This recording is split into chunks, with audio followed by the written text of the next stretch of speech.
বৃন্দ আসসালামু আলাইকুম। আশা করি আপনারা ভালো আছেন। আপনারা জানেন গত 12 ডিসেম্বর 2025 দুপুর আনুমানিক 14:20 ঘটিকার সময় পল্টন থানাস্থ বিজয়নগর বক্স কালভার্ট এলাকায় মোটরসাইকেল আরোহী দুর্বৃত্তের গুলিতে ইনকিলাব মঞ্চের মুখপাত্র জনাব শরীফ উসমান বিন হাদি গুলিবিদ্ধ হন। দ্রুতই তাকে ঢাকা মেডিকেল কলেজ হাসপাতালে প্রেরণ করা হয়।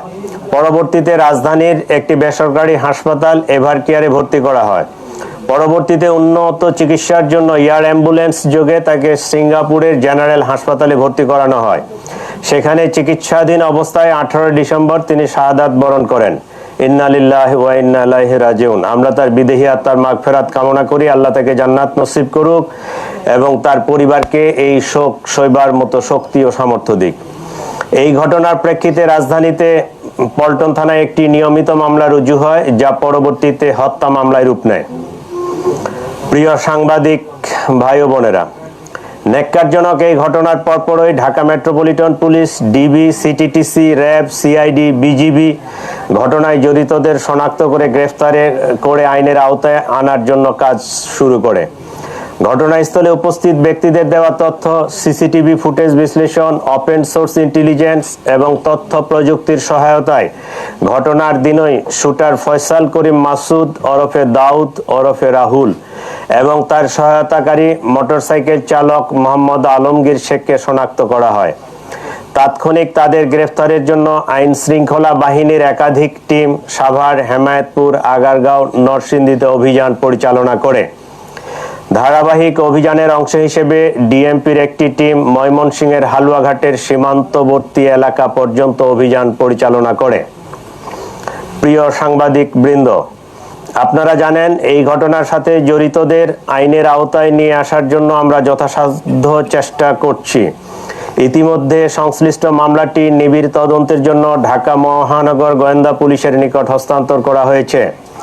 তদন্তকালীন এ যাবৎ এ ঘটনা সংগঠনে পরিকল্পনায় অংশগ্রহণ, ঘটনায় ব্যবহৃত অস্ত্রগুলি লুকানোর সাথে জড়িত, ঘটনার মূল দুই হোতাকে পলায়নে সহায়তাকারী সহ মোট 11 জনকে আমরা গ্রেফতার করতে সক্ষম হয়েছি।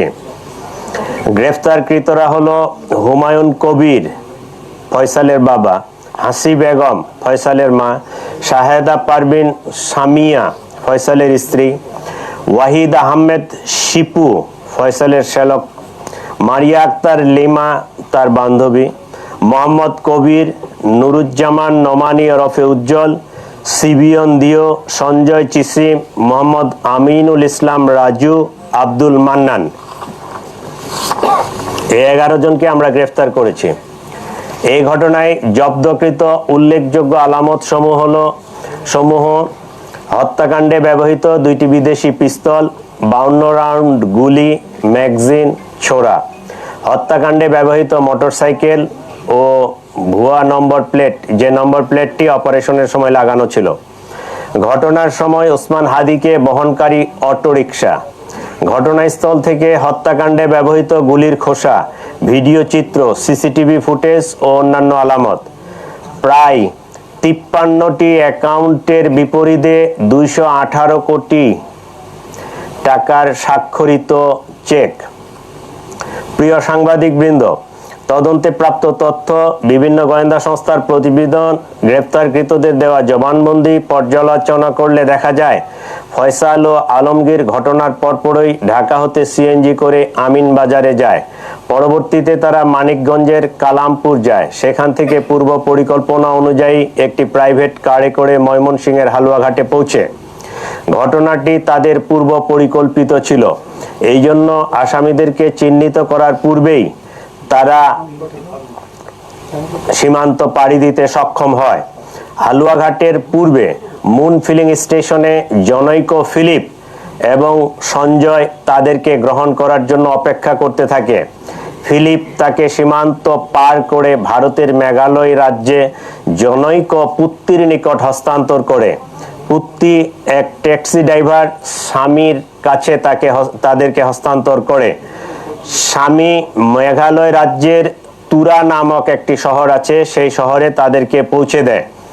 আমরা ইনফরমাল চ্যানেলে মেঘালয় পুলিশের সাথে যোগাযোগ করে যেটি জানতে পেরেছি, তারা ইতোমধ্যে পুত্রী ও স্বামীকে গ্রেফতার করেছে।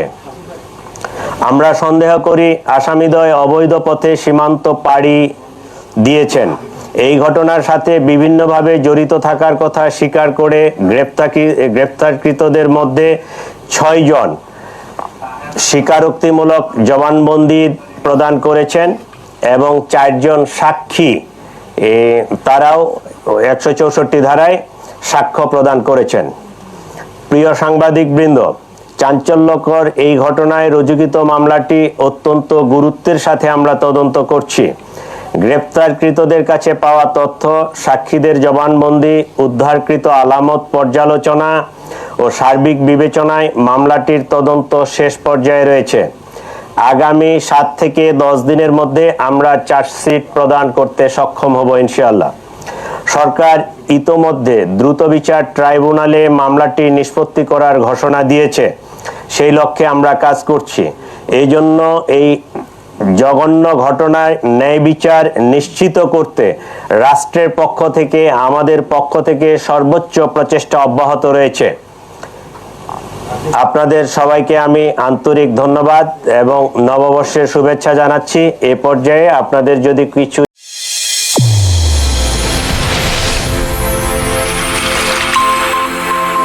চ্যানেল A1 হৃদয় রেসপন্স।